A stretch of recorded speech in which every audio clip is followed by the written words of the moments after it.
Okay. Did you say yes, Talia? Yes, I did. Sorry. Okay, thanks. And you could hear me okay? Yeah, you're pretty clear. All right, sounds good. Well, welcome everyone. Good afternoon and good evening, and welcome to this four-part series on smallholder pigs for veterinarians and veterinary staff with Dr. Suzanne Berlachenko. And this series was made possible thanks to the Sustainable Canadian Agriculture Partnership. Two MCs for today include myself. My name is Dr. Doris Young. I'm a veterinarian as well as a director of the Canadian Animal Health Surveillance System, and I'm currently based in New Westminster, British Columbia, in the lands of the Halkidiki-speaking people. We also have Dr. Barb Hum from the Western Canadian Animal Health Network as our weekend coordinator and a veterinary epidemiologist. Barb, do you want to provide a quick introduction on yourself as well? Sure, thanks. Can you hear me okay, Doris? Yeah, we can hear you. Cool. Yeah, yeah. My name's Barb. I too am a veterinarian and a vet epidemiologist, and I'm the coordinator for WeCan for the Western Surveillance Network. And I'm located in Vermilion, Alberta, and I'm in the lands governed, the beautiful lands, and somewhat not so bloody cold at this point, I'm pleased to say, governed by Treaty 6. Thanks, Barb. All right, so this is our agenda for today. We just have some housekeeping items related to race continuing education credits on the recording and our Q&A session. And then we're just going to provide a quick introduction on who we are. So that's the Western Canadian Animal Health Network, as well as the Canadian Animal Health Surveillance System.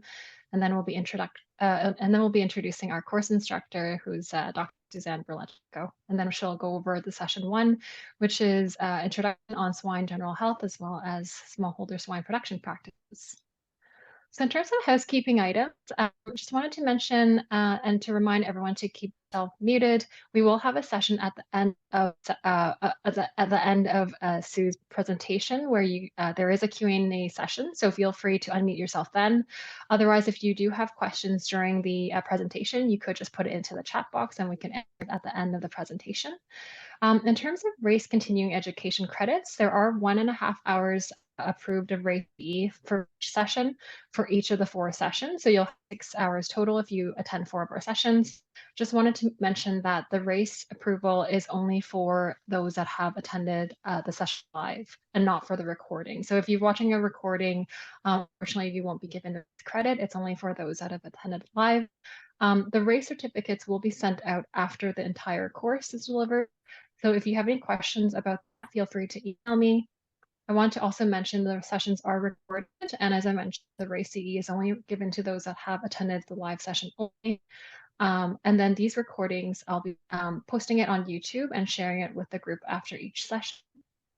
And then also wanted to remind everyone that the Zoom link that you used to join today, it's going to be the same Zoom link for the next sessions as well. And then also in terms of our course materials, we'll be sending that through email. I probably should be able to share that with you tomorrow. And you'll be getting that through the same email that I've been sending all my emails from, which is leung@animalhealthcanada.ca. So if you have any questions on the course or anything IT related, feel free to email me. All right, Barb, if you want to provide the introduction on weekend. Yeah, sorry, struggling to unmute there. Thanks very much, Doris. And WeCan and I are, as usual, delighted to collaborate with Doris and Kaz on offering this excellent course again. The Western Canadian Animal Health Network is an animal health surveillance system, and it aims to connect producers and veterinarians and researchers and policymakers with information to help protect and improve animal health in Western Canada. And so we're organized in a series of species or sector-specific networks. Currently, we have beef, dairy, small ruminants, poultry, and our newest one is the Smallholder Network. They all work the same way, which is that every 3 months, a fairly small group of folks with a variety of backgrounds, including veterinary practitioners, producers, researchers, veterinarians working for their provincial governments, and vet college faculty.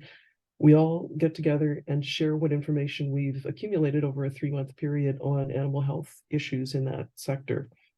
And that information is then shared publicly after the meeting in communications for both producers and veterinary practitioners. And this and other information like case reports, alerts on emerging diseases, infographics, podcasts, and videos are available at our website. So this is a shot, which is maybe a little confusing because our website is a little bigger than this page. And so this is a shot of bits of our website. And among other things, there are links to the individual network pages. And so that one box over on the right, the hexagonal thing that has a variety of animals in it, that is the quick link to the Smallholders Network, which is probably the one of greatest interest to folks that are attending this webinar. Maybe, I think there's another slide here, Doris, please. Perfect. Thank you. And so, as I said, our newest network is the one for small-scale producers and the veterinarians who serve them. And we are just getting started with that network. We have, after the first meeting, shared some interesting case reports, as well as information on how frequently we see commonly reported diseases in small-scale production. And we also have other supports for both veterinarians and producers, including a listing of veterinarians who specifically indicated to me that they are accepting new small-scale clients. We have infographics and podcasts of videos on small-scale production and also on medicine. We also offer 2 dedicated listservs for veterinarians who aren't species specialists, where they can ask questions of poultry and swine practitioners to get some help on diagnostics and management of small-scale swine and poultry cases. And that's a free service. You just need to email me or send an inquiry from the website, and your name will be added to that listserv. And so now, Doris, I think you were going to tell folks a bit about CAS. Yeah, sounds great. And Barb, if you want to put your email into the chat box, that'd be great. If You bet. anyone had any questions about, we can. All right, so then we're moving along to CAS. So that's the Canadian Animal Health Surveillance System. You can see our website here at cas.ca. So CAS is a division of Animal Health Canada, and we've been active since 2019. And we're an independent member-driven network of networks with broad-based support from industry, government, and other One Health surveillance partners. We strive for effective, responsive, and integrated animal health in Canada. And so quite similarly to WeCan, we have some commodity groups as well. So we have 7 species groups. So that includes aquatic, companion animal, dairy, beef, equine, small ruminants, and poultry. We also have 2 special topic groups, including antimicrobial use and antimicrobial resistance, as well as vector-borne and vectors. We also have a smallholder working group as well. And so we actually meet regularly online every 3 months to share information and resources relevant to animal and One Health, as well as surveillance. And so just wanted to provide some more information on our different surveillance networks. You can find, you could read all about it on our achievement reports as well as on our website. As I mentioned, there is a national smallholder working group. So if you are interested in joining, feel free to email me. We could put you to on our list. Our next meeting is in March, and then we meet every 3 months. I also encourage everyone here today to go on our website. We have several surveillance tools and resources that could be helpful to you in your daily practice. And lots of graphics and fact sheets that you could share with your smallholder owners as well as clients. So just wanted to also mention we do have a podcast series, it's Animal Health Insights. And so feel free to subscribe and tune in. And also if there are topics you're thinking are missing, feel free to email me and we could certainly make it into a future podcast episode. All right, and now moving along, we're going to introduce you to our amazing course instructor of 3 years, and that's Dr. Sue Berlachenko. Sue is an expert in swine health and disease and resides in Tillsonburg, Ontario. She has a Bachelor of Science from the University of Guelph and a Doctor of Veterinary Medicine from Ontario Veterinary College, and also has diplomat status in swine health and production. She completed her Master's of Public Health and has worked with Ontario government for 3 years and was actually the first veterinarian in Canada to diagnose PED, so that's an epidemic diarrhea.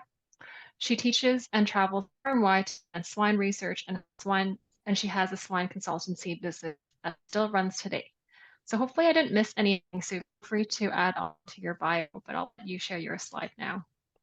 Okay, thank you.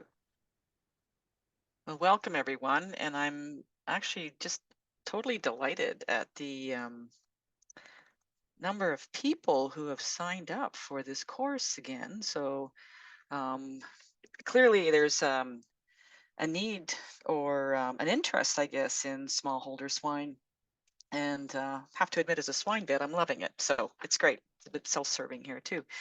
So let's get started. I think that these points have already been discussed, so I'm just going to kind of skip through these slides. You already know who I am. But, you know, and obviously with the number of people on this course, I'm not going to go around and ask everybody, you know, who are you and what are you hoping to gain? But hopefully you'll pick up some interesting points in this and then may help guide you if you're looking to expand into smallholder production and interact with people that are working with these animals. So as we go on, I think one of the things that you have to really think about is sorry, I've got this thing up on my screen that's obscuring everything. Client-patient relationships. And, you know, you need to consider when you're going into smallholder, you know, it can include pet pigs. There are people that are producing them, or they just have them as pets in their barn, and that's still considered a smallholder. Are they food animal? Are they a smallholder producer? So your approach to these cases will be driven by, you know, practice regulations, as in, are you working with pets or are you working with livestock? And I think that's important, you know, to be able to sort that out. Certainly in the approach to the client, you don't want to, you know, make a mistake with one versus the other. So you need to know, like I said, where you're going to be focusing, I guess. And, you know, so who are the clients again? Are they pet animals, animal shelters? I worked for a number of years with Potbelly Pig Sanctuary, which was a pretty interesting experience. Are they just backyard fun animals? Are they backyard for meat production? Clearly, I'm really engaged by this slide. I think I've got a bunch more photos of this.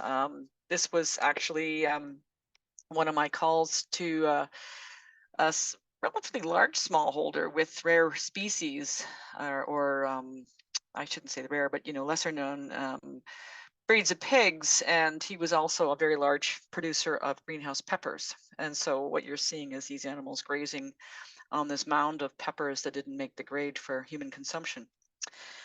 So, like I said, you're going to meet all kinds of different people and different adventures.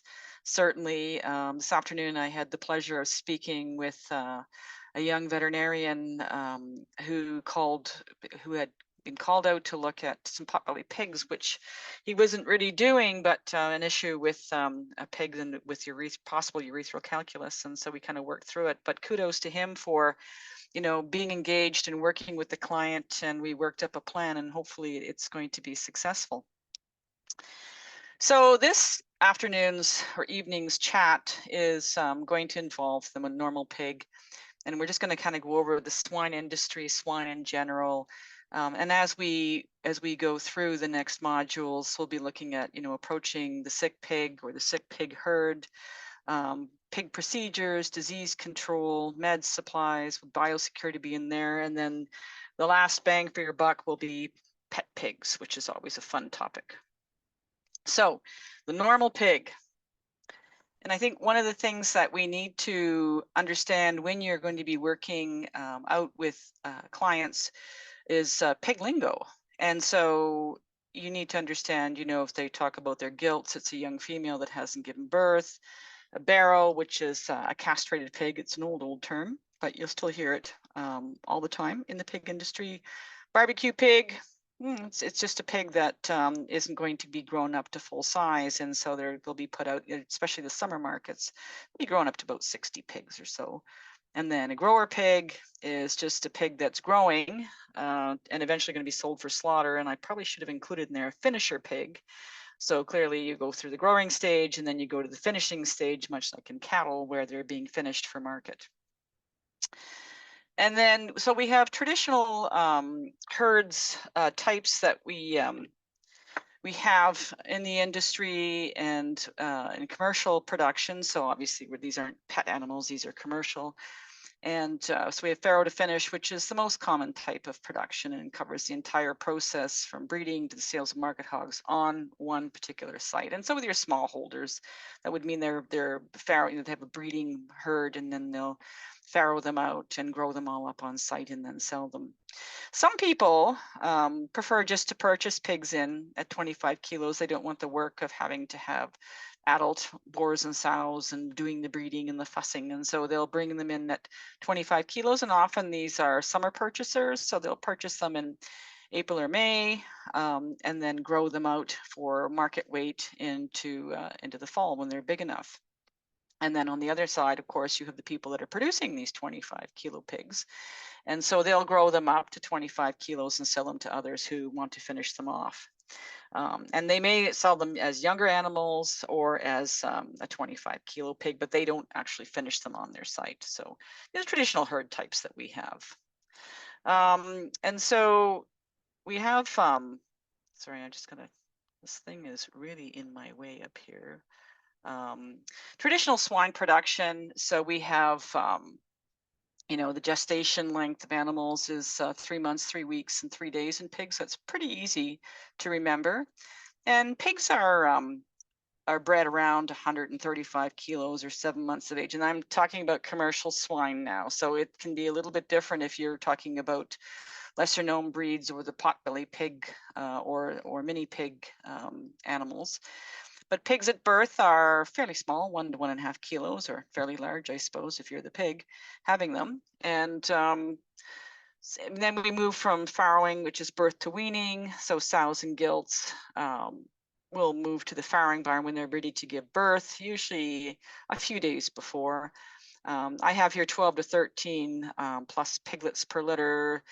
I would say now in our commercial swine, we're running 15, 16 piglets. Sometimes you'll have a spectacular sow that will actually manage to somehow gestate 20, 22, 23 piglets, which is really amazing.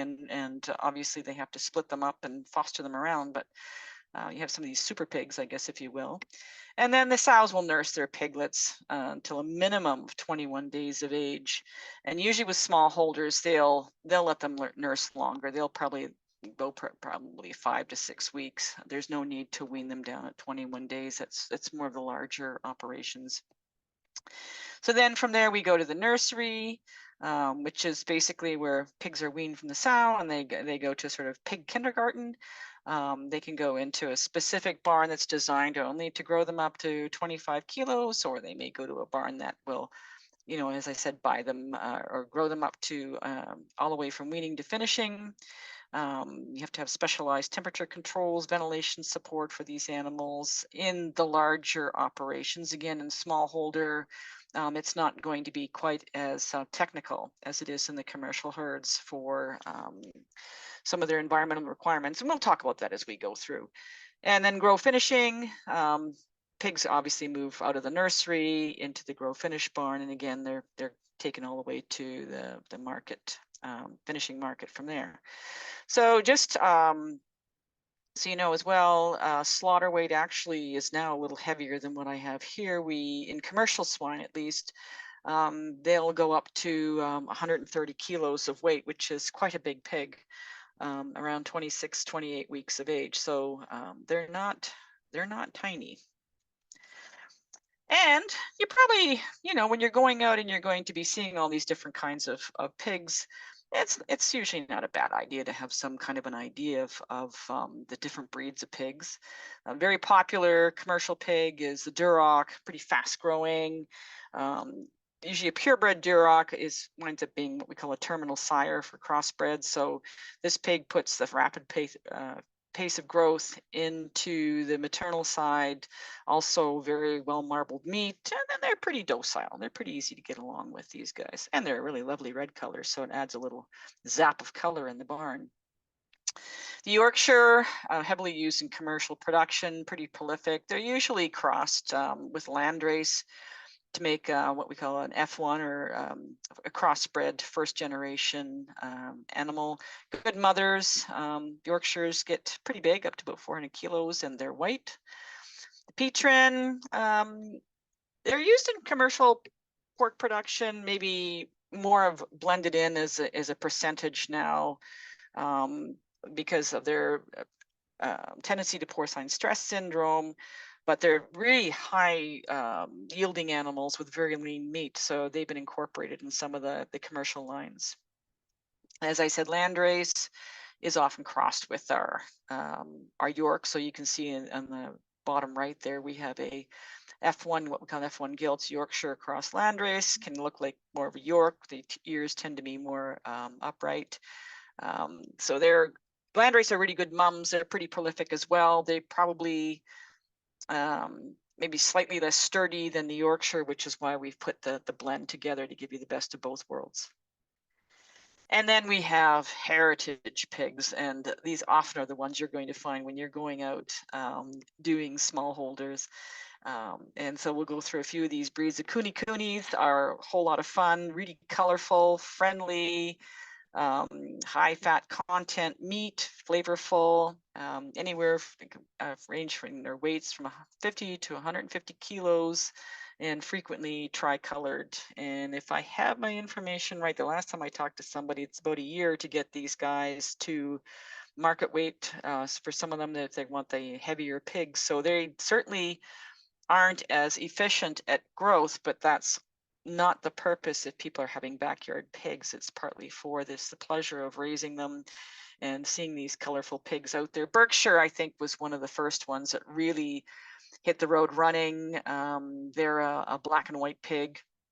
The mature adults can raise up to 300 kilos, but they were all the rage a few years ago. Everybody wanted Berkshire pig meat in the restaurant, and they were getting a premium for them.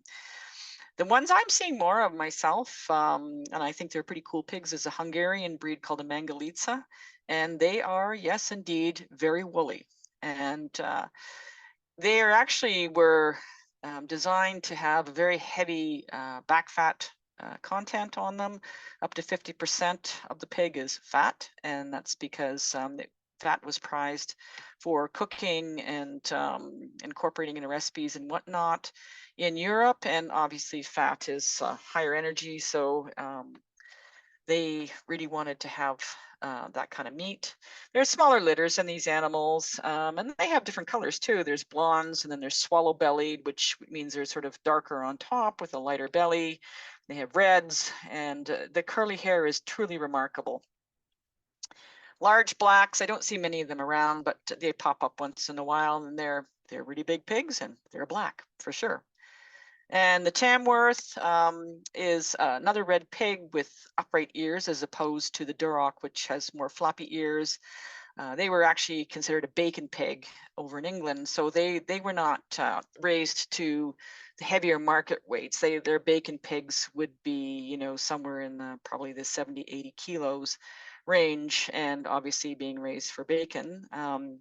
They still pop up periodically. I haven't seen them in a while. I did see them at this congregation of heritage breeds out on the Pepper Farm, and they had a few Tamworths there. I had the pleasure, if I can segue to a quick story, of having to obtain a couple of them for actually an animal show in Quebec way back when, on a sort of a kind of like a zoo type operation, you know, where people could walk around and see the animals. And then they had this little animal show. And so I had to, I was able to obtain a couple of Tamworths, and I was instructed to bottle feed them to have them bond to me. And so I called them Bubbles and Jeff. And they were very good at bonding with me. And then we finally got them over to Quebec and to this this large operation, and they were part of the show. And so when they finally it closed down, and you will be happy to hear that Bubbles and Jeff wound up going to a really good home, and they actually got to be the size of, I think, of about 300 kilos plus. And you know, as far as I know, that they enjoyed a very long and luxurious life. They were a lot of fun. The wild boar, is we don't really want to see these around anymore. And in fact, I think I have a slide on the next one or two that talks about this. They obviously, I think out west, you folks are really familiar with the destructiveness of the wild boar. They are difficult animals to work with. They're quite bright at surviving all kinds of weather. And unfortunately, when they were brought in the 80s, people thought, you know, as we did back then, it was a different time, that, you know, it'd be great to cross them with domestic pigs and make them a little more fertile and make more pigs. And unfortunately, we unleashed the beast, so to speak, and they became really fertile. and they proliferated, and then of course they would escape, which they're really good at, and then you've got these communities of wild boar just having at it in the environment. We're not permitted anymore in Ontario and other provinces to raise these animals because they're now considered an invasive species. And Ryan Brook at USask, has had a number of talks about wild boar. There's just a link there to Field and Stream, just a short chat. He's had an interview with talking about the wild boars and some of the issues that they have with them. What I was interested in hearing him talk on a seminar I attended was when they're looking to find where these animals are congregating, especially in winter. He told a pretty cool story about them. You can spot them, in super cold weather like this, because they'll sort of burrow under brush and grasses, and they'll just sort of huddle all together. And and of course there's snow covering over top. And he says the only way you can really spot them from an aerial point of view is the steam rising up, from their breathing. And they call them pigloos, what they hide in. Yeah, a neat animal, but just not one that we should have probably brought to North America, as many things when you find out later that it wasn't the best idea in the world. So where are people getting their pigs? People come to you and say, look, I'd like to start a smallholder operation, and I'd like to raise some pigs. And I think the resources that we have on these websites that Doris was talking about are fabulous. I've a couple times I've taken off and printed off the smallholder manuals for folks, so that they get an idea of what they should be thinking about. And I think a lot of people think that, oh, I'll just go to a sales barn, I'll pick up some pigs, and it's people do deposit pigs there for sale, but they usually have problems. They frequently harbor diseases, and they may not be as productive as if you were buying directly from a local producer. So sometimes I have a couple smallholders that I've set up with a producer that one of my producers, but any number of them, we are more than willing to sell them weaned pigs or breeding stock, partly because it's a single source of pigs. I know the health status, so I know they're getting a quality, healthy animal that's often vaccinated before purchase. The producer that's selling the pigs may be a really good source of information, and can sort of mentor some of these people, especially if they want to get started into pigs. But it's sort of self-serving, because if it's in a local neighborhood and somebody wants to buy these pigs, the producer is far happier knowing he sold pigs of a known health status down the road than worrying about where these folks are getting their pigs from, especially a sales barn where there's a possibility that there could be some disease transfer back into his herd. So as a veterinarian, you can contact the herd vet of the seller. If you're working with a smallholder, you can find out who the producer's veterinarian is. You can talk to them about the health status. And if you're really not familiar with pigs, you'll probably learn a lot about what we normally do in our world is vet-to-vet discussions prior to sales of pigs from one party to another. And then you're also going to find out, of course, if the pigs have been vaccinated, dewormed, or somehow treated, because withdrawal times are really important. And if they decide that they're buying these pigs for a barbecue market, you want to make sure that particular vaccines, for example, haven't been given that may preclude them from selling them at a weight they want to. For example, there's a new combination vaccine out for circovirus, mycoplasma, and ileitis. Very handy because it's a 3-way vaccine, and it's a 60-day withdrawal. So, these people might be buying like a 25-kilo pig and thinking, I'm going to grow up to, 60, 70, 80 kilos and flip it as a barbecue, and your withdrawal time may prevent them from doing so. The other really important thing is that the smallholder should really plan in advance for where those market pigs are going to go. If they're not selling barbecues, because they often will book their pigs with butchers for the barbecue market, book your pig with the butcher for your market hogs. And so what happened during the early phases of COVID was that there was a large number of people who thought, you know what, we're just going to grow our own pig. We're going to, have our own chickens and whatever. And found out, some of them to their horror, that they could not get into smaller butchers because they were booked months in advance. And so, if you're thinking you get a 110 kilo pig and the guy says, great, I'm going to take him off to the butcher, and they're like, you got to wait 6 weeks, that pig's going to be oversized and really hard to work with in these smaller butcher shops, abattoirs, and they're really difficult to process. And then your meat cuts become oversized.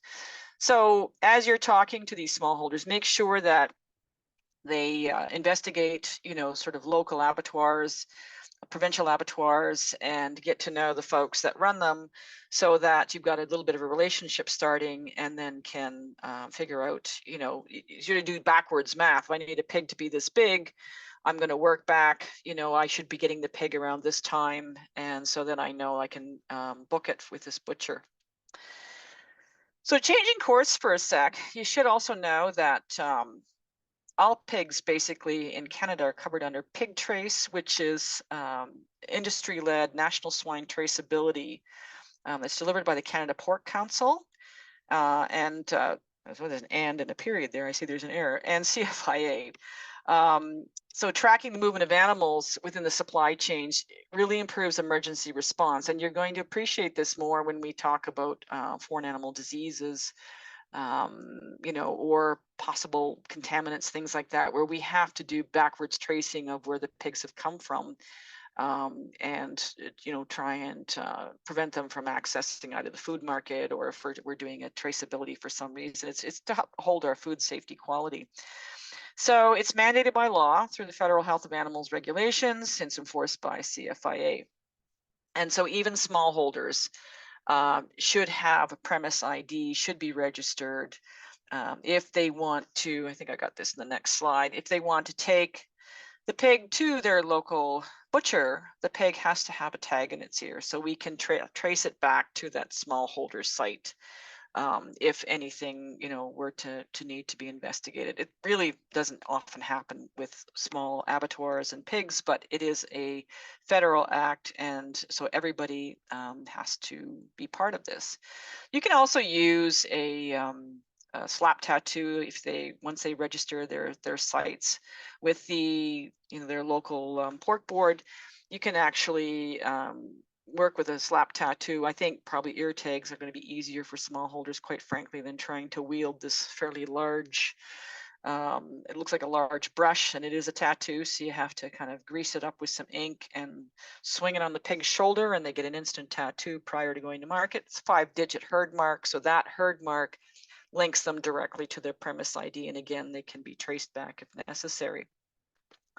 And the other thing is you have to report pig movements within 7 days. And there's really, at the abattoir, it's pretty straightforward. There's just a form they fill out. The reporting premise to premise is more for our larger commercial herds, but you should be aware that these people will be required to identify their pigs prior to going to an abattoir. The other really big thing, is understand the National Farmed Animal Codes of Practice. And this is really important for the various animal welfare acts across Canada. You should read the codes of practice. It's a number of pages, but basically, if I were to distill it down, there are 2 parts to the codes of practice. There's the requirements, and then there's recommendations. There is a section for pigs that may be housed outdoors. And so why is this important? It's important because these are accepted agricultural guidelines for the raising and housing of swine in Canada. And number 2, that the various animal welfare acts may reference these requirements, the requirements especially for farm animal welfare evaluation. And I will be honest with you, years ago, these codes of practice have been around for a long time. They were just updated in swine, and well, they were updated in 2013. Looks like we're going to need another update coming. And there's a group of people who sit on a committee that evaluate these codes. So there's welfareists, ethicists, veterinarians, producers, industry folk. And then they review the different aspects of the codes and decide if there's parts of them that need to be updated. So you need to be aware, because in the codes of practice, it's mandated if you have swine that you need to have a veterinarian client patient relationship. And so even with smallholder swine, there is a section, as I said, for smallholder pigs. They're housed outdoors or in less than commercial sort of settings for the large swine herds. So it's important that you're aware of the needs of this act that need to be applied to these smallholders. And it's not onerous. It's actually a good read and a good reference for folks as well. And so, like I said, familiarize yourselves. The requirements must be adhered to. The recommended practices encouraged. And so the recommended practices, you don't have to do them, but they recommend you do them, because then it's a continuous improvement in animal care. And I think, nobody's going to be perfect. And I think we're all aware of that as veterinarians. We're always improving ourselves. And so expect the same from livestock producers, that there's always going to be an area that we can do a little better job on. And so examples of the requirements which must be done, there's sections under housing. Sows must not be kept in farrowing crates for longer than 6 weeks. Every facility must have a hospital pen for sick or injured pigs. So it makes sense. But familiarize yourself, because saying I didn't know isn't going to be good enough if there's an issue. Pigs must be able to access adequate feed and water. And some of these are a little vague. We can get into it later on, but I'll probably forget. So I'll just address the feed and water now. Certainly, pigs are fed either on feeders or we'll feed them several times a day. The water accessibility, especially with the kind of weather we're having right now, pigs don't need to drink all day long. They just drink periodically. So if their water source becomes frozen, as long as they're, replacing the ice with fresh water periodically, that's acceptable to me. And also because in cold weather, pigs drink a lot less. So adequate feed and water, some of these can be kind of vague. If you're uncertain, certainly, talk to your pork board or call a swine veterinarian if you want to have some interpretation. Be happy to help out all of us. So obviously, pigs must be humanely moved. There's rules surrounding castration. And as I said, a valid VCPR must exist. So important to know that.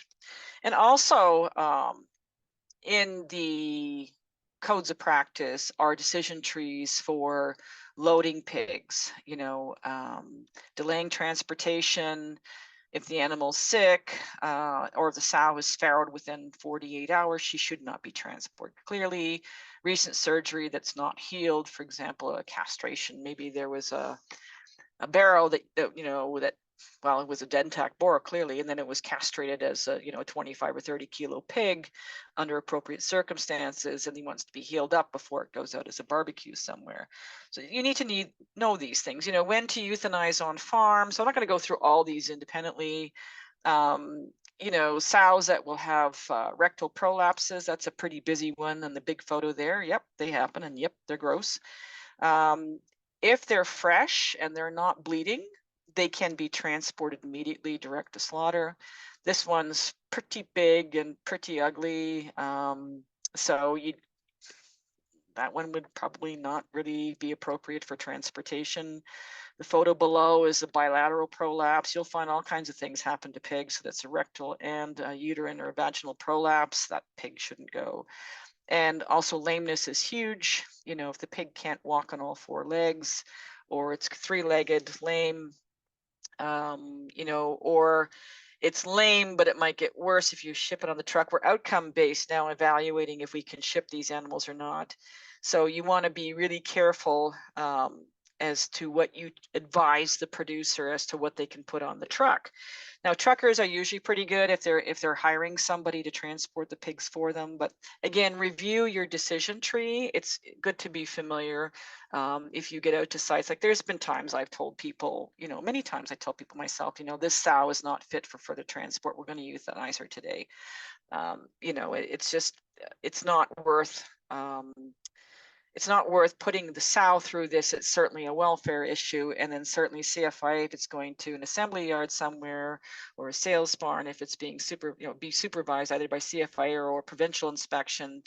They don't really need to get themselves into trouble because they didn't know about this decision tree. So help them to make the appropriate decisions.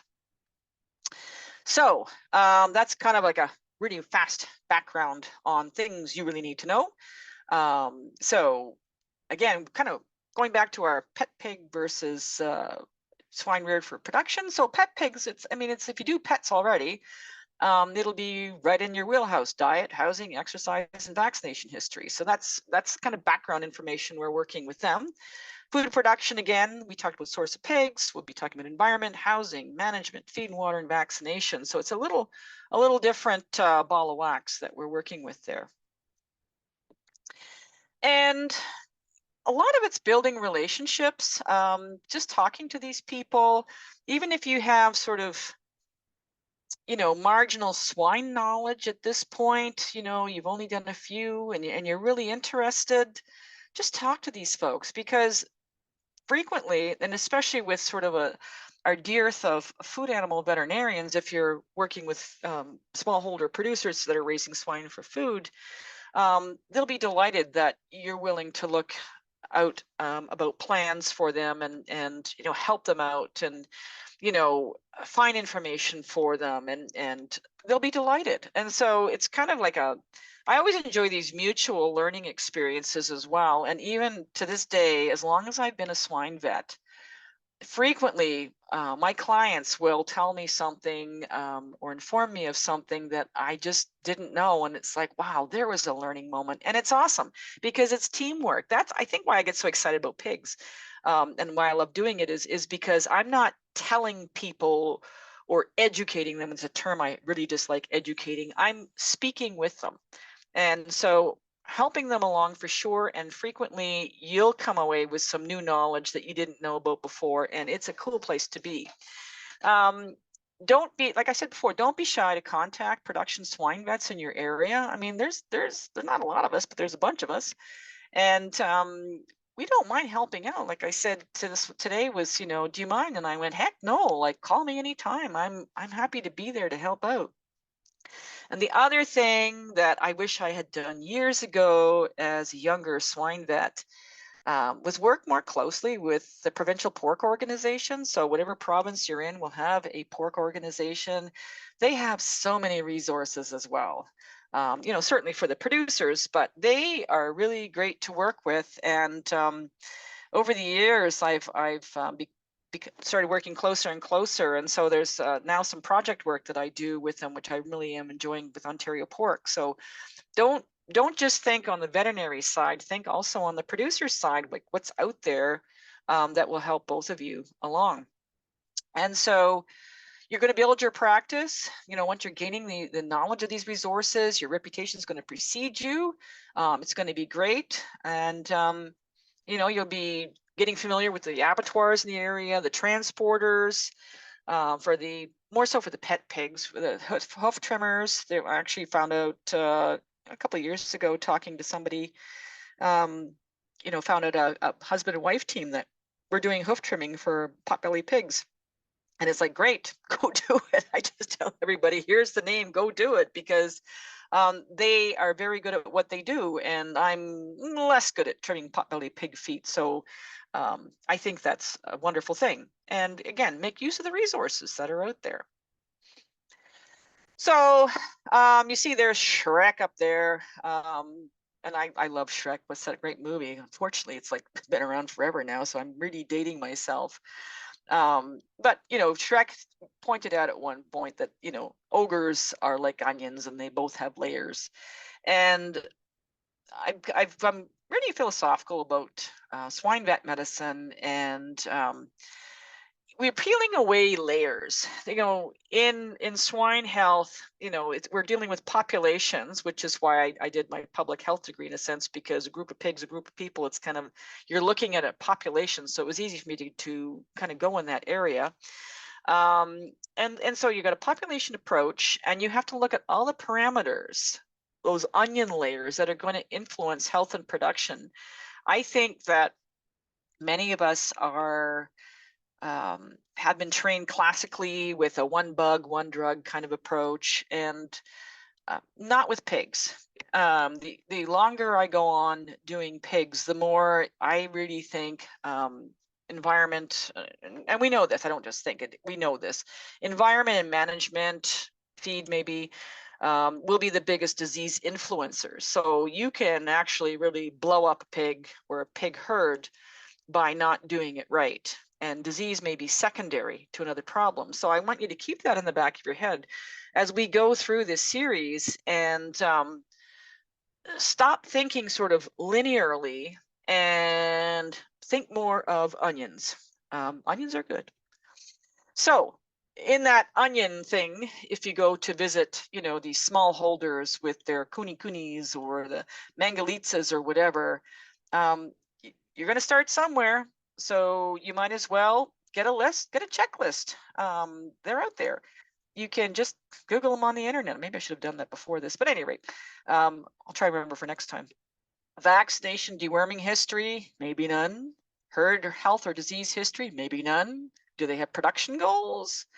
Open versus closed herds. So are they buying pigs in, or are they just making their own? Frequently they're buying in replacements because they're so small, they're just not efficient to make their own animals, or they become, pretty related after a while. Do they have any biosecurity? Like, where are they buying their feed? Where's the water source, and how is it being delivered to these animals? How is the farm set up? Pasture management, and then I think what's also really important, obviously we talked about purchasing source, where are they getting from, hopefully not sales barns, but last but never least is euthanasia, and that's always sort of the orphan child of veterinary medicine, I call. It's not addressed well enough, and we'll get to that later, but certainly there'll be times when you may have to assist them with a euthanasia of some of their swine or a pig. So, figure out where they want to go, where you want to go, and put a plan together, and then, work with them. And some people just want you out there once and they call it a day. Others are delighted if you take interest and you want to come back out and work with them.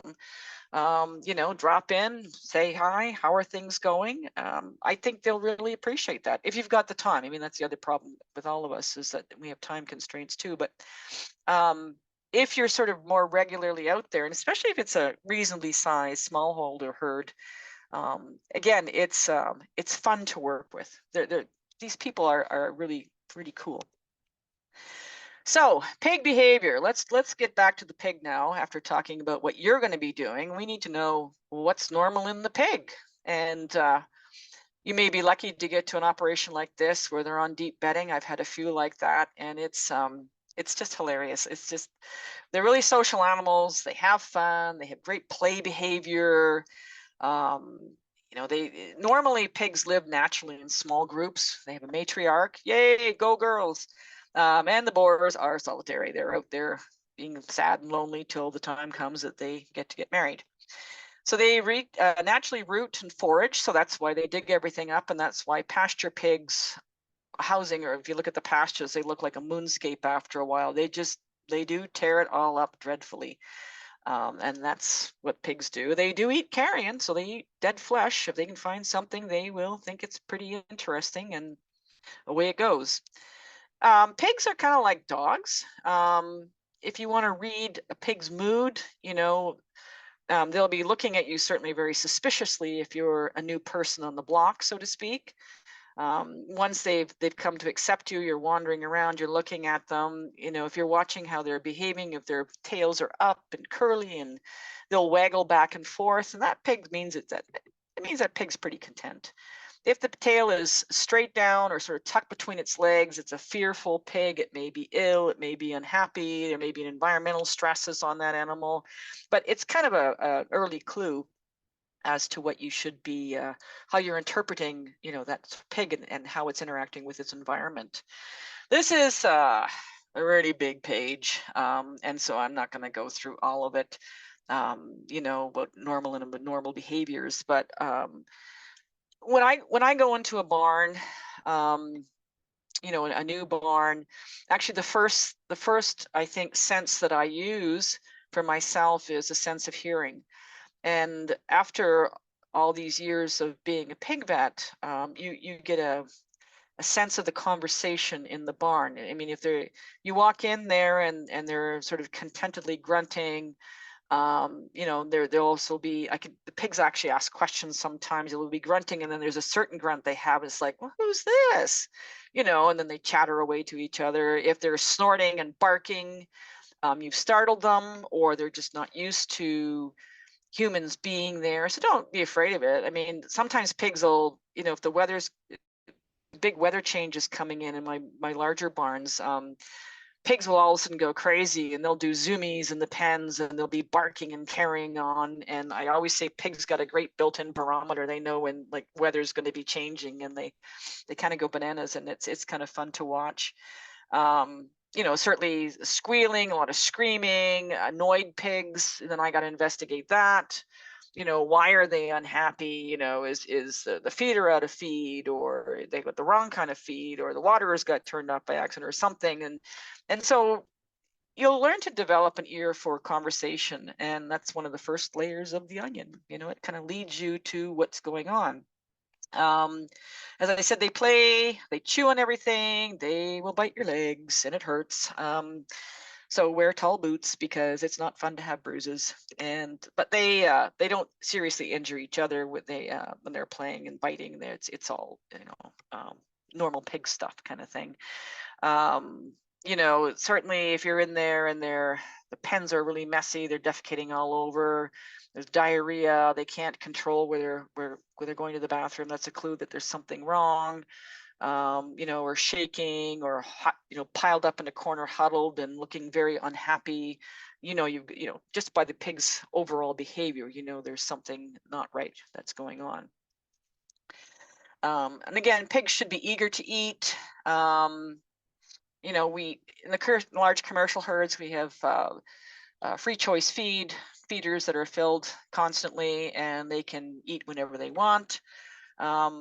A lot of smallholders just will feed them at periodic intervals, and so they'll all come up to eat and then go back down and sleep, or visit for a while and then have a nap. And so, if there's pigs that are sort of standing back and not wanting to eat, that might indicate two things: bullying, or that there's something wrong with that pig, and it needs to be addressed. So I have here, access to fresh water 24/7. Again, smallholders, it's harder. You may not be able to have fresh water flowing all the time.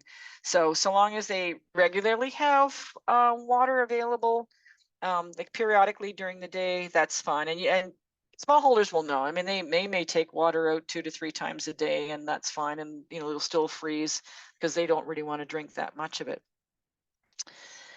Housing basics, this is really important. This is one of the big onion layers. And so they have to have shelter. It's in the codes of practice. That protects them from extreme weather and from predators.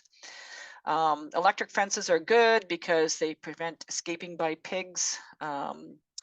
Straw makes good bedding and shelters, providing it's quality straw, not really moldy and not wet and crappy, and it should be changed regularly.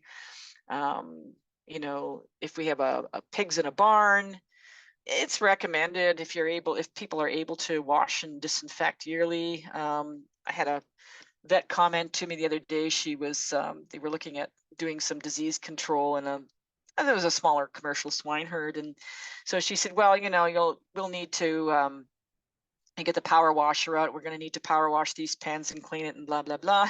The guy looked at her and said, where did you think the water was going to go? Because the barn is not designed. It didn't have a slatted floor. It didn't have sort of, gutters behind. It was just sort of a flat concrete pen. And that's, would have flooded the barn had we tried to do power washing. So you have to think about the kind of situation that you're working with in order to know what appropriate advice to give, and you'll fall flat in your face a couple times, and I for sure have done that over the years too, but I thought that was kind of a story I should pass on at this point.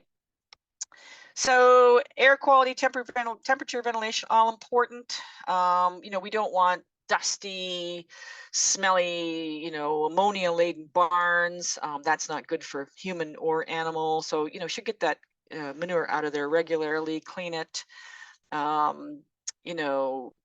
Monitor pig behavior. Like, this is a really great time right now to monitor pig behavior for extreme weather, and try and provide optimal temperatures for pigs. Temperature, weather like this. I had a phone call yesterday and from a vet, and they were saying we've got the sows in a small barn that's only big enough to hold sort of sows and young pigs, and our gestating sows, our pregnant sows, they sort of live in a shipping container. It's got like deep bedding in it for them, but and this person was coming from Alberta, and they said, but it's so cold they're getting frostbite on their udders. And it's like, wow, I mean, what are you going to do? I mean, I was out in Banff last week at the Banff Pork Seminar, which is a fabulous thing to go to if you ever want to. It's great networking and tons of fun people, producers and vets. But it was minus 39 degrees on Friday morning. And I mean, there's just nothing you can do to really try and stay warmer yourself. And there's these pigs, of course, if they're commercial pigs and not, say, a hairy, fluffy Mangalitsa. So I said, you know what? It's an old ski trick. Better put maybe some Vaseline on their udders, so hopefully that the nipples don't freeze and fall off, much like dairy cattle that can also freeze their udders, or beef cattle.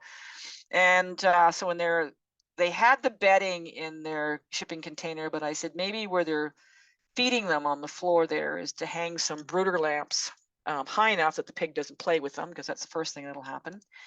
But hang the brooder lamps so that at least if they're walking out from burrowing in the straw, and I'll show you some photos in a minute, burrowing in the straw, and of course suddenly they're all exposed, and it's just basically a pig, unless it's a Mangalitsa, which they weren't, with no hair. Then if at least we had these brooder lamps, and why I'm saying brooder is because they have the hoovers that'll hold the heat. Remember, hot air rises, so if you just were hanging heat bulbs, you weren't going to be really warming the pig up a whole lot. A lot of the hot air is going to be rising up. If we try to have some kind of a hover device that we could sort of jury rig and maybe keep them a little bit warmer that way. So we have temperature, different classes of swine have different temperature requirements. And I'm going to remind you that these are for commercial York Cross Landrace, Durocky kind of swine. If we're dealing with pigs like Kunikunis or Mangalitsas, they're pretty hardy, and they probably won't adhere to this chart for you. But it's always just a good guideline to know that, for example, baby pigs should have like a warm box or a creep area with a heat lamp where they can go in and stay warm and bedded away from the sow.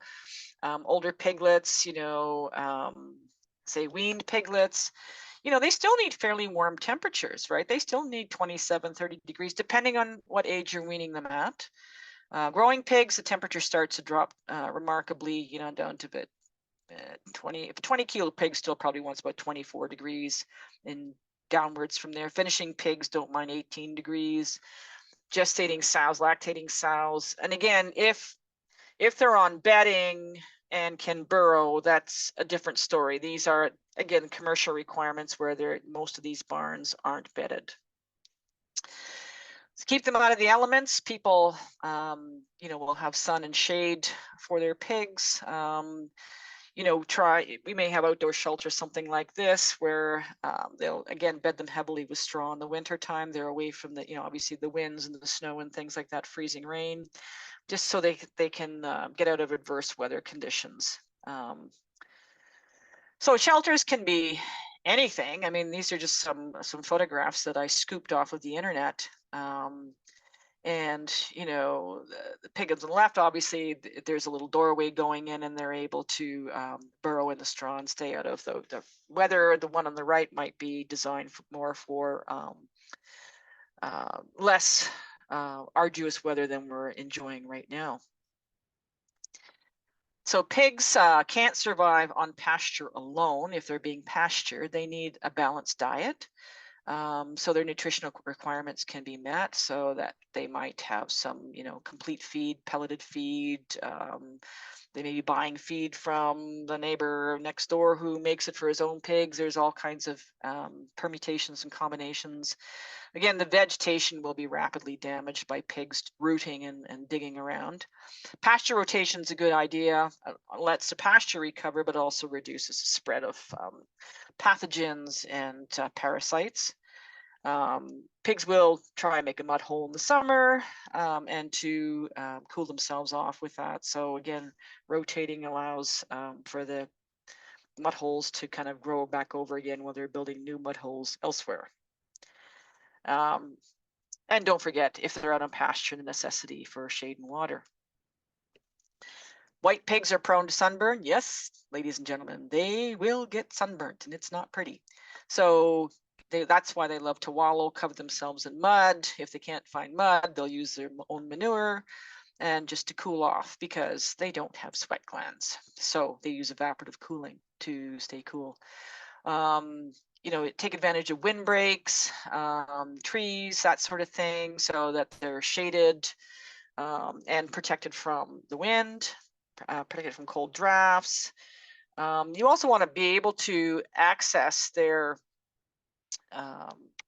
lodging, in a sense that that you can hook them up to a tractor and move them, so you can clean out the bedding and things inside, because it's a little hard, as you saw that the one little sort of cabin for pigs that just had an opening in the doorway. You can imagine how much fun that is to go in and clean it unless you can move it physically. So a good idea to do that, remove that soiled bedding. Outdoor pigs, there are recommendations in the codes of practice, and a lot of smallholder books will have these. The CAHSS has smallholder information, and again, the other pork producing groups will have, just go online. There's lots of good stuff out there, but we really would like to have high voltage high voltage electric fencing on its own isn't good enough. You need a double fencing. So the high voltage should be on the outside. It's the extra deterrent, but there should be just sort of some kind of fencing that just doesn't allow them to squeeze through. If they happen to squeeze through, they're small enough, they'll hit the high voltage and then decide that's a really bad idea. They need to be high enough. Pigs will jump. You didn't know this, but you could probably put them in pig fence jumping competitions and be totally amazed at what they'll do. I've seen sows jump 4-foot fences. They might get hung up and kind of slide over inelegantly to the other side, but they will jump. And so never trust a pig. They will jump.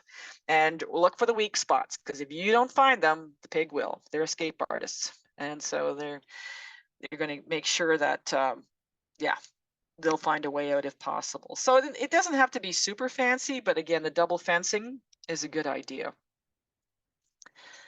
We talked about the electric fencing, and then don't allow pigs to have common routes that become dugouts. So they'll root, and they'll find a weakness, and they'll start rooting around that and can squeeze underneath and get themselves out. And then you have a pig rodeo. Again, just don't use good old page wire, which can bend and fold, and they'll figure out a way to get through it, or the children will. And yeah, there you go. So I put that big X for wild boar because this is an older slide, and we're not even going to worry about this. You can ignore everything on this page because you aren't going to see any. We don't want them around. Okay, I've been chatting really rapidly, and I'm sure your brains are all exploding. So I've allowed for a 5-minute break. So I got 5 after 7 my time. It's 5 after whatever anybody else's time. Take 5, and then we'll come and I'll speed talk through the rest of the slides in about 5 minutes.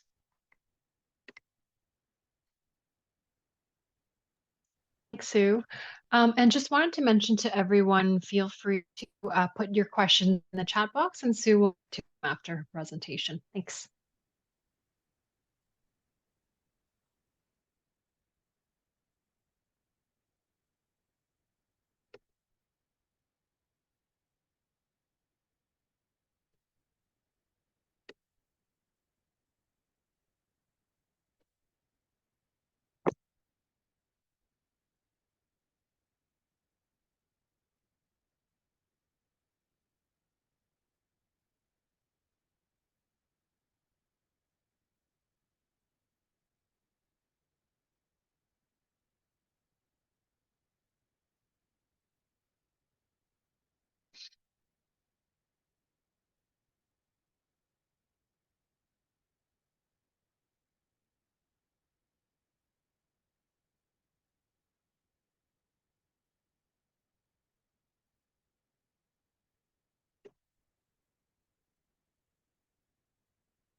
Okay, I've got 5 minutes up and gone on my watch. So hopefully everybody's back for more action. Okay. Let's go to the next slide and kind of go on with sort of housing ideas or what you might see with smallholders. Obviously, these animals are always housed in groups in the smallholder barns. So depending on the size of them, some people may separate the younger animals from the older animals. What? I'm having a shower. May group gilts and sows by size. The one tricky part is it's getting feed to all the animals in that group, because you will have sort of more boss sows that will actually can even stand in the middle of a pile of feed and beat everybody else off while they're trying to get most of it for themselves. But usually everybody works it out. Their pigs are pretty democratic. The girls are pretty good. And if you spread the feed out enough, you'll be able to make sure that they get what they need. Any animals that maybe have lost some body condition can be housed sort of separately, where you can feed them more without the threat of competition. Or, you know, sows that are persistently bullied. There's always that one on the bottom of the food chain, literally. Again, you know, you can put her with smaller animals, smaller pigs even, and she might get along just fine. Colder weather, you see the bottom right photo, love stuff like this.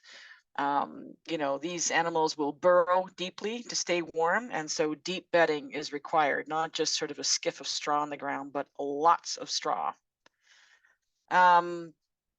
So we don't really see a lot of sows housed in stalls in commercial barns. Maybe the odd one that's, you know, perhaps she's a really big bully and they've just got to keep her away from everybody else and try and keep the weight off of her because she's stealing so much food.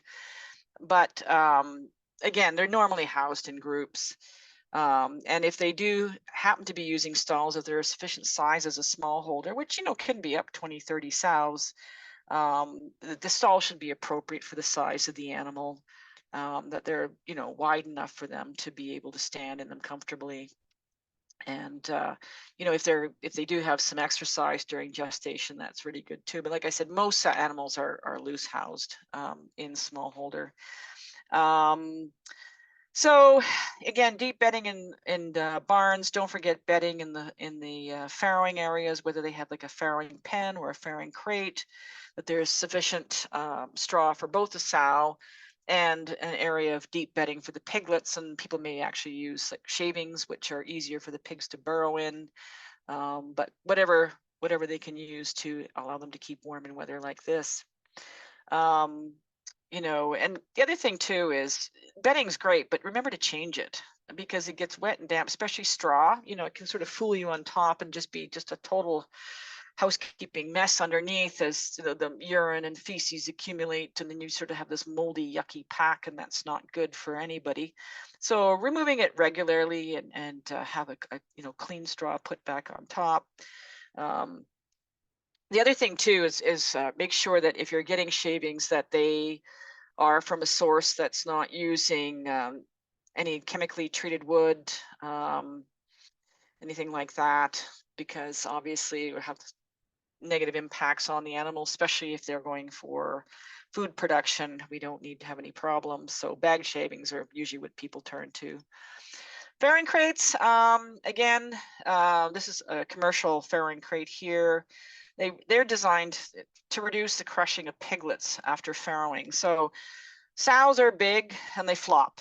And if you've got a large amount of pigs like we see here in this photograph, they can flop down and take out 3 or 4 at a time. Some sows are great moms and they'll jump right up so that the piglet really isn't that injured, but frequently small pigs will be crushed. And so that's why we use farrowing crates. And so recommendations or requirements are they can't be in those crates for longer than 6 weeks. Now, if people want to let the piglets nurse for 8 weeks, they'll open up the crate and then, or take, or move them to a pen area where the pigs can still be with mom, but they're just not in the farrowing crate per se. This is just a photo I wanted to show you. This particular farrowing crate is in a research barn, and it's got a rubber mat that they cut to put underneath the sow to provide her with some extra comfort. Got to be careful with rubber mats. They've got to be able to have enough grip so sows can stand on them. And then you do tend to get accumulation of urine or feces at the back. You got to be careful that they stay clean. So there's all kinds, but I kind of like this use. This is the Pepper Guy. This is his farrowing barns, which are basically shipping crates. This is obviously taken in the summertime because it's looking a whole lot warmer than it is right now.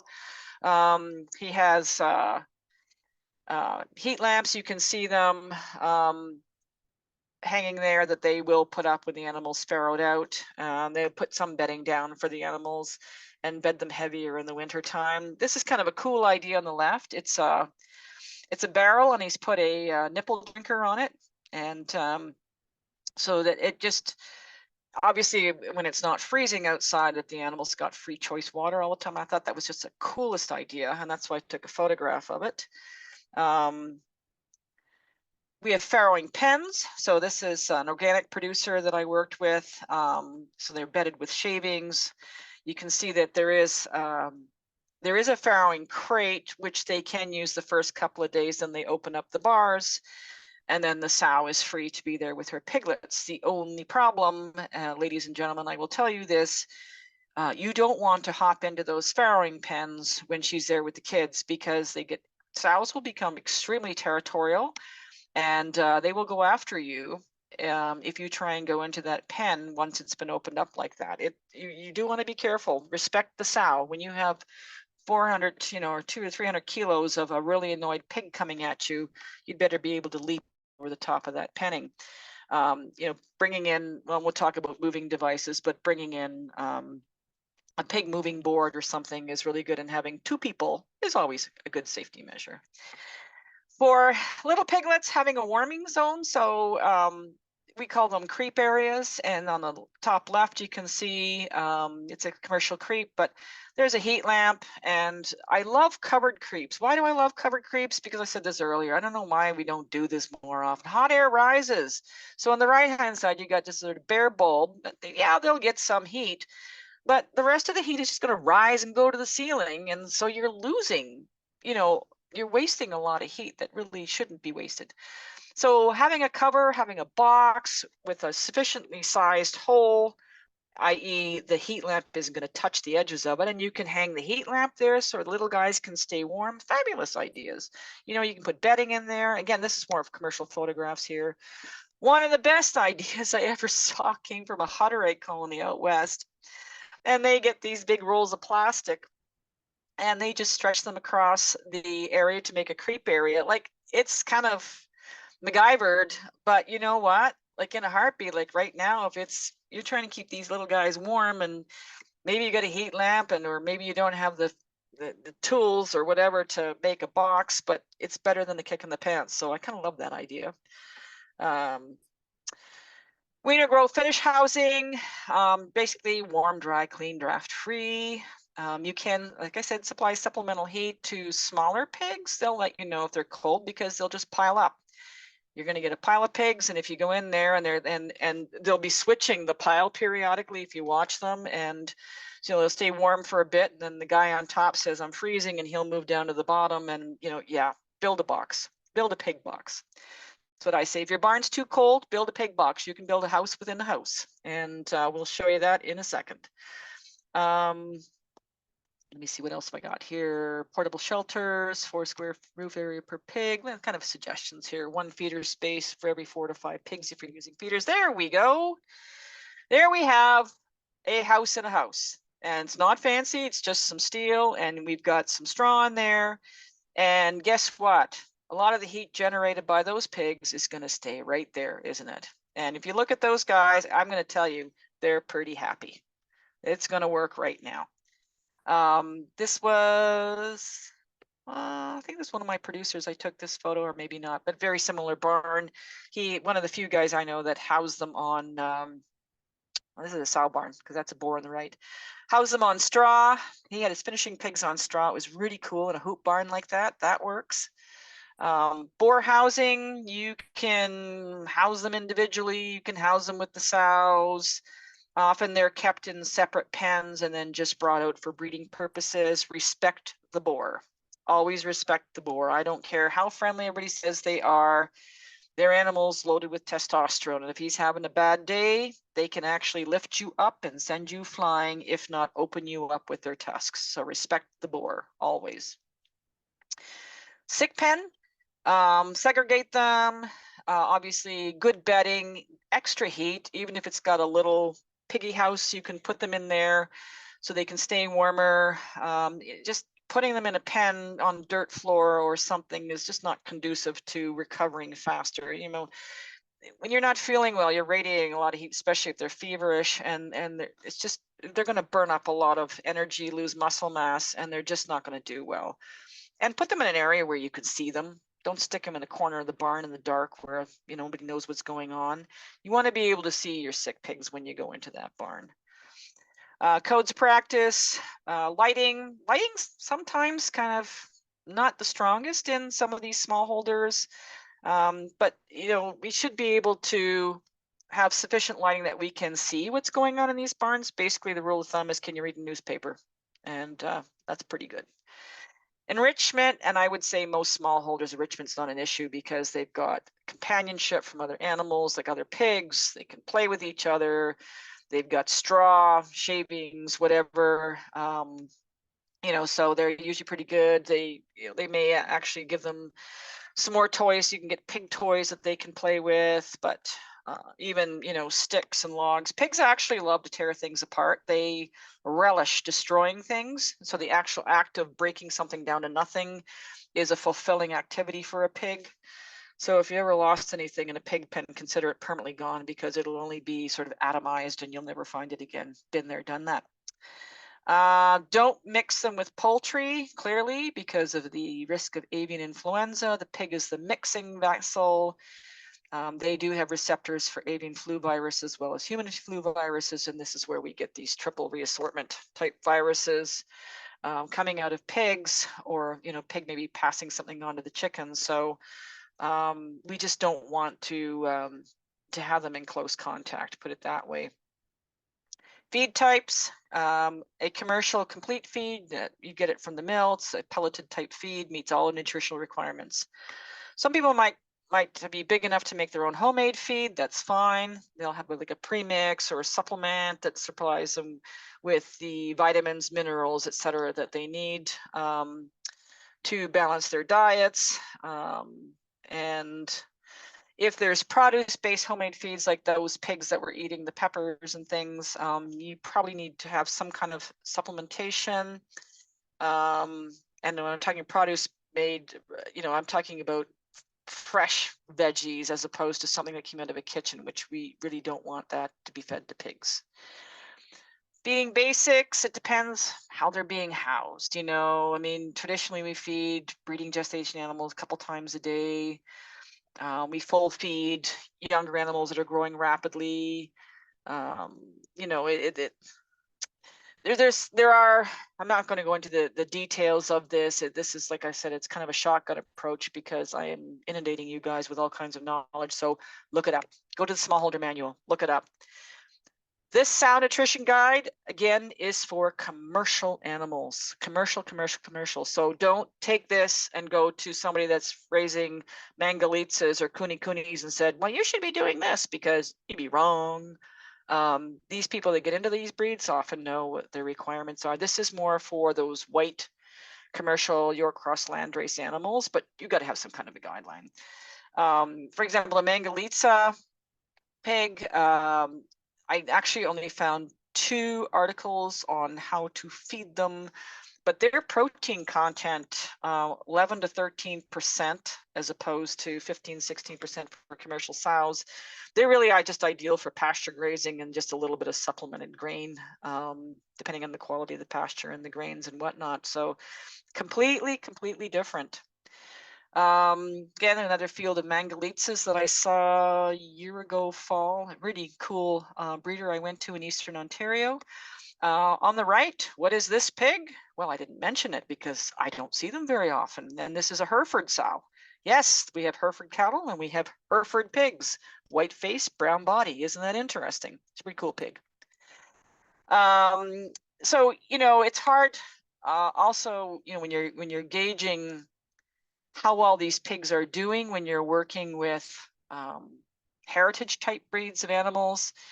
You know, you see these pigs in the middle.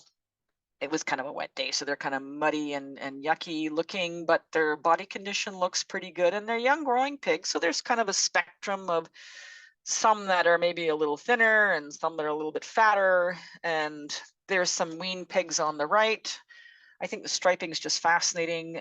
These are Mangalitsa cross pigs. And so they kind of look like little racing pigs, little racing stripes on them, but, you know, hairy and fuzzy, and that's the way they're supposed to be. Commercial pigs, we always think of hairy and fuzzy as not doing too good, but these guys are doing all right. Body condition scoring, again, commercial swine. So you can see what the condition scores are, anywhere from too skinny to too fat.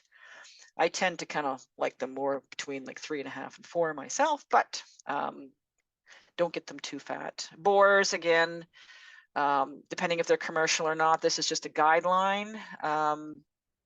So they eat about 2% of body weight per day. Again, growing pigs, really the feed company, the feed reps, they're really great sources of information. If you need to get information as a veterinarian, you know, and you want to just cut to the chase, call your local feed company. There's usually some good good people on board. Get another colorful shot of these guys eating peppers. I did learn that the pepper stalks actually have, I think, 6 or 7% protein in them, which I didn't know. So it's not like they're eating watery, you know, nutritionally deficient peppers. The stalks themselves actually have some components of for these pigs as well. It's illegal. Don't feed meat to pigs. No kitchen scraps. No international waste. Clearly, we don't want anything happening to these pigs. No recycled food to pigs. Kitchen swill, that sort of thing. No, no, no.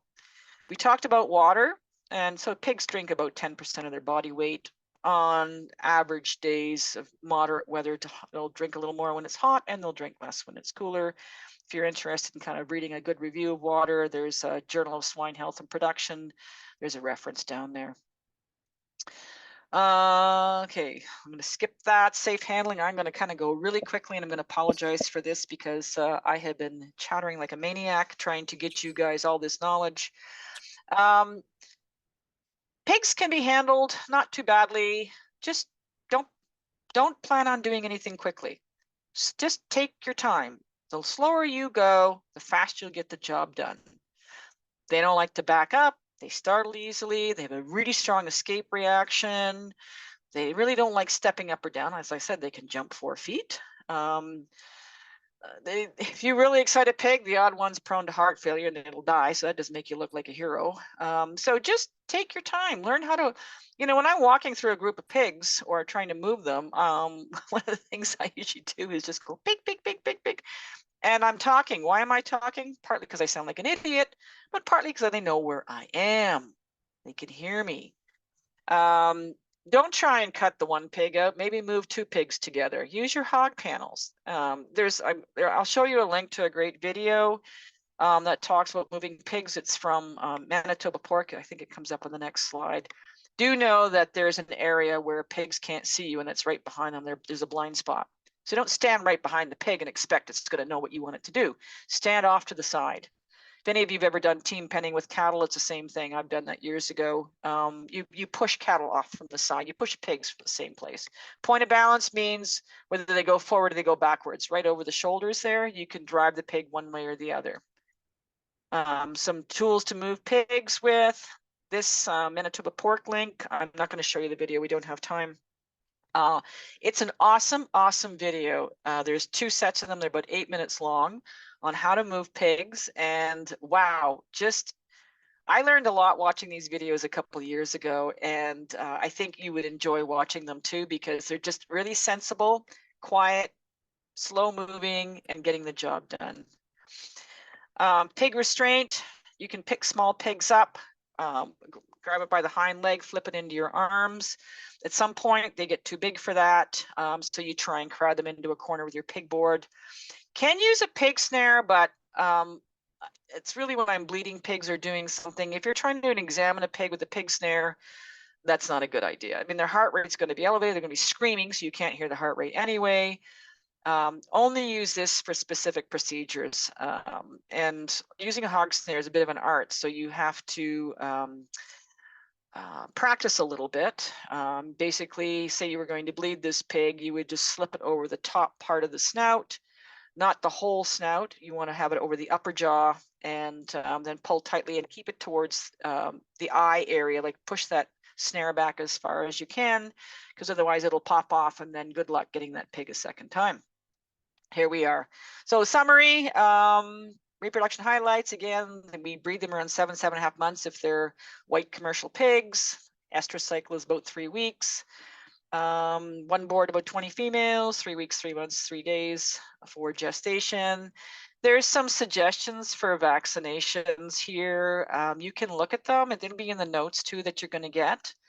Injection sites are in the neck, halfway between the ear and the shoulder, and just sort of in the center of the neck. We never inject the ham or the loin because those are high value cuts, and you don't want to have abscesses or any scarring in there because you'll compromise the value of that animal if it's going for meat. Again, iron, we always hear about pigs are naturally born anemic if they're white commercial pigs. If sows have access indoor, outdoor, and access to soil, they'll have plenty of iron that they're passing on to the piglets, and the piglets will also be accessing, so you won't have to use iron injections on them. Castration on commercial smallholder pigs, less than 2 weeks of age, must be done using an analgesic. And if they're older than that, you have to sedate them, castrate them, and then give them an analgesic afterwards. Obviously, if you're working with pet pigs, and that's the last lecture in this series, you will not be castrating on farm. You bring them to the clinic and do them as they would do if they were a dog or a cat. So finally, sorry, I've raced through this and I'm going to apologize, but this just is a bigger lecture every year, it seems. Familiarize yourself. I mean, go out with somebody, hang around, ride around with another pig vet or something, or have them come out with you as a consult. Have some fun, learn some things, build a reference library. We're all happy to help, you know. These photos, if you're looking, were taken in Lesotho, which is a country inside South Africa. They're really good pig farmers there. They really do a wonderful job. They've got a large small holding population, and I was there with a group for other purposes, but my actual job was making one pig into two, so I had my own little pig gig. At any rate, that's the normal pig, and I hope that you were able to retain some of the stuff that I was talking to you about. I really apologize for the rapidity of the delivery, but happy to answer any questions that people have. We can, what are we looking at here? Feed meat to pigs, yes. There's one question there. It's always a good question. Yeah, we don't feed meat because even though you say, well, our meat's all domestic, it's coming from the supermarket and whatever, there are still those folks amongst us that we love to travel, and we may bring things back, maybe especially folks that are visiting back to the old country, bringing different kinds of meats and things in their suitcases, and then they decide, we've had this long enough, we're just going to give it the pig in the backyard. And then voila, you've just presented that pig with African swine fever or, you know, foot and mouth disease or some virus that will stay very nicely, thank you very much, in smoked and cured products. So that's why we do not encourage the feeding of any table scraps or meat products to swine. In fact, that's how we got foot and mouth back in the 50s was our last break, with somebody that had come back from Europe with some smoked sausages or something. And the outbreak was contained, but it's easy enough to do. Sue, it's Barb from Weekend here. If it's okay, could I follow up just a little on that point? Out here in Western Canada, we have a not-for-profit program called the Loop program, LOOP, and I don't know if that's popular in Ontario. I live in Alberta, and I can tell you in Alberta and Saskatchewan, it has pretty wide uptake. And basically it's a not-for-profit program, and the objective, which is really admirable, is to limit food wastage, particularly in grocery stores. And so there are a variety of what would you say, prongs to that approach, I guess, but one of which is to encourage groceries to contribute food that's getting close to stale date to food banks or something like that. But Plan B, which is where veterinarians come in out here in the West anyway, is they will also be encouraged, if that's not an option, to donate that food that's getting close to stale date to local livestock farmers. And I guess I was wondering, first of all, are you familiar with loop, and if so, have you encountered any specific problems with? Because my impression is, again, at least out here, it's not entirely, but largely small scale producers that are on the loop program. And have you encountered any specific problems with what's a fairly popular thing out here? No, I haven't. Actually, the sanctuary was feeding stale dated vegetables from the store. So I guess I should clarify, as long as, I guess they haven't contacted, if they're coming from a supermarket, obviously they're not going to be contacting the meat section or something, you know what I mean? Like they're either packaged up and then we take the packaging off, or they're bundled Good in a you box. mentioned that, actually. Sorry to interrupt. If you're on the loop program, again, at least in Alberta and Saskatchewan, that's all I can speak to. You take a bit of everything, including meat. And they have developed this program fairly closely in consultation, I think, with CFIA. And so the idea is, if you're taking meat, it is for farm dogs or something like that. But yeah, that's how I heard about it first, actually. And a local farmer around here said, "What on earth are they giving meat to livestock producers for?" Because you and I are both thinking the same thing there. But where I was going with that, it leaves in exactly the same packaging it arrived in, and that, in my limited experience, can be quite problematic. And again, I guess I was just wondering if you'd run across anything like that. People walk out with those little bags of prepared salad and just throw them over the fence, believe it or not. Yeah. That's a plastic issue. Yeah. I've been aware of the Loop program. I really didn't get deeply into it. Like I said, I just, the only smallholder I had feeding anything was the potbelly pigs, and it was like, the leftover apples or packaged apples and packaged vegetables. I actually had one vet ream me out for allowing this to happen. And I'm like, I think you're misunderstanding this. They're not coming through a kitchen or something, at that point. These are just raw vegetables that nobody wants and from a store. And I don't have a problem with it, But anyhow, I had read about the Loop, but I'm not really familiar with it on a that level. Okay, fair enough. Yeah, sorry, I didn't mean to digress, but as I said, No, it's good. It's good. It's fairly popular, and I want to be clear. Like, I think it's a great program, and where people run into problems, there needs to be some educating on the part of some of the folks that are using it, obviously. But right, for sure. Not seeing another one immediately in the chat. If it's okay, I had another one.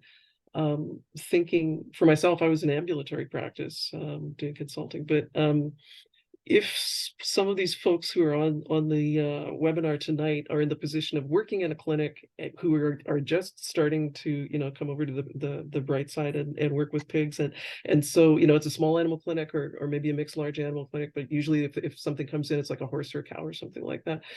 You'd mentioned pig trays, and this is a genuine question on my part. So if somebody brings in like a small scale pig from somewhere, is there some obligation for the clinic to track those movements as well? Like, do you need to keep a log on stuff like that? No, because it would be going in for treatment and then returning to the farm. Yep. So yeah, so you're okay that way. It's just what they're looking at is where that pig ends up in its final destination. Yeah. Okay. Yep. Thank you. You can tell I'm not familiar with that, but okay, I can see a comment again. I want to be clear. I think Loop's a great idea, but I have heard of a few people running into problems, which reflected more the maybe a little lack of training on some of the people who are using it. Right. Yeah, it would be great if we can. I can tell you on our weekend webpage, if I haven't put in, I will put in Saskatchewan Agriculture over the last year. They created a webpage, and I don't think they specifically refer to Loop, but I'll find it and I'll put it in the notes. That would be they cool. They have a bunch of extension folks. So one is a nutritionist, and she made a webpage of, if you're feeding this stuff, here are a few basic things to remember. But good. So glad to share that with Erica or whoever that comment was from. But If it's okay, I have one last question, and I don't see any more in the chat. But you talked about warming zones and warming boxes and liking. I thought that was a really cool picture you had of the plastic over just kind of the area in the farrowing crate. Like we used to raise pigs. I thought, wow, that's brilliant. I mean, I can't believe I never thought of that. But do you find a need to impress on producers when they're new to things? You need to check underneath. I mean, I would anticipate, and I've had a few clients who had some of those boxes when they were feeding some outside. Is it worthwhile to kind of reinforce? You want to see what's going on in there every once in a while, or have you encountered that as kind of a problem? You know, Yeah, I haven't encountered it, but most of the smallholders I personally worked with had barns, like that they were using, and I just but if they use the house within the house, that you've got to check and see what's going on in there, and remember to clean it regularly too. I mean, they have accidents and things in there, and but yeah, I guess you should know what's going on. I mean, 5 pigs go in and 4 come out regularly. There could be a problem with the 5th pig. bit of a red flag. Yeah. Yeah, no kidding. Okay. Again, I don't see any more questions in the chat unless I've missed something, Doris. Given that I think it's fair to say we've all been blown away by the registration, so we were thinking it probably would work better for folks to drop questions in the chat. Sure, yeah, but or that smart sheet you have going there. If people have questions, I'm happy to summarize put the questions down. I'll write the summary and you can post them somewhere. Oh, perfect. Okay. This is a lot of stuff, I know, and I mean, it's one thing for me to talk about it because I've been doing it for like 40 years, but when you're just first learning, it's almost like, oh my gosh, this is almost overwhelming, and it wasn't my intent, but I'm just trying to get so much information out at the same time. But the resources, I mean, that's the huge thing. There are some great resources. Like I said, the smallholder manuals, get one of those, boy, and you got the codes of practice, and there's half your battles right there.